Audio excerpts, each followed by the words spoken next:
We work so you can play. MiniWarGaming's Snagabog's Greed.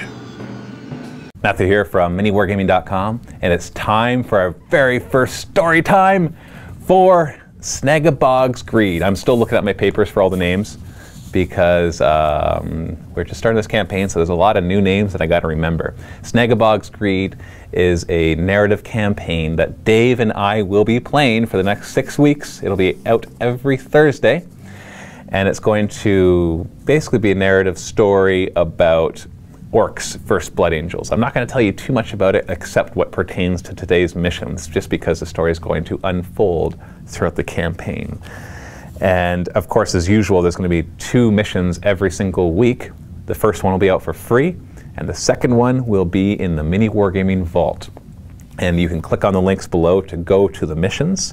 And if you're not a Vault member, you can still click on the second link. It'll take you to a page where you can get a free 7-day trial and get instant access to that. So, this whole campaign is going to be based on the planet Agritudo. This planet is a bit of a hostile environment, but it's just meant as a Blood Angels training ground.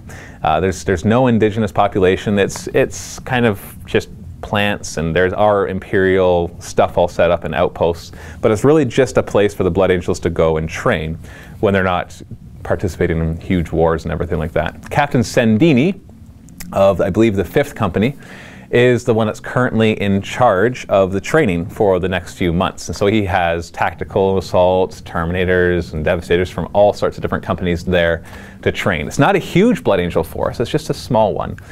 And their strike cruiser, which dropped them off, is actually not even in orbit right now. It dropped them off and then took off because I had to go help out at another planet and do some other stuff. So right now they're just on the planet, they're just training, when all of a sudden they start noticing orks on their planet. And orks are not indigenous to this planet. They haven't been found before.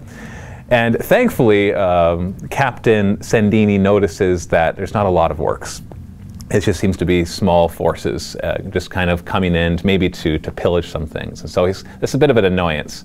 And so Captain Sendini starts to organize his troops, and he's like, okay, well, you know what, this will be great for training. Let's go and kill some orks.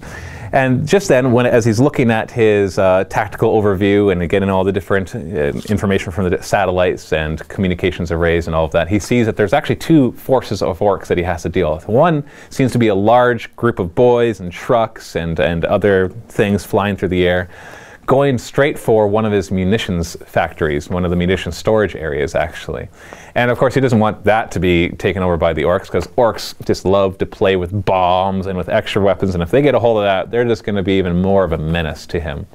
And so he issues a few squads of guys to go and protect the munition storage. At the same time, he notices a signal of a smaller group of orks up in the northern continent. There's not really anything up there except for some of the training outposts, but there's not really any supplies, so it's not really an important area. And yet he knows, Captain Sendini knows, that if he leaves that area, the orks will get well established, they'll dig in and build their fortifications, and then they'll be even harder to get rid of. Because remember, the Blood Angels aren't in full force here, and so he has to use his squads quite well and quite tactically in order to be able to eliminate all these orks. Shouldn't be a problem.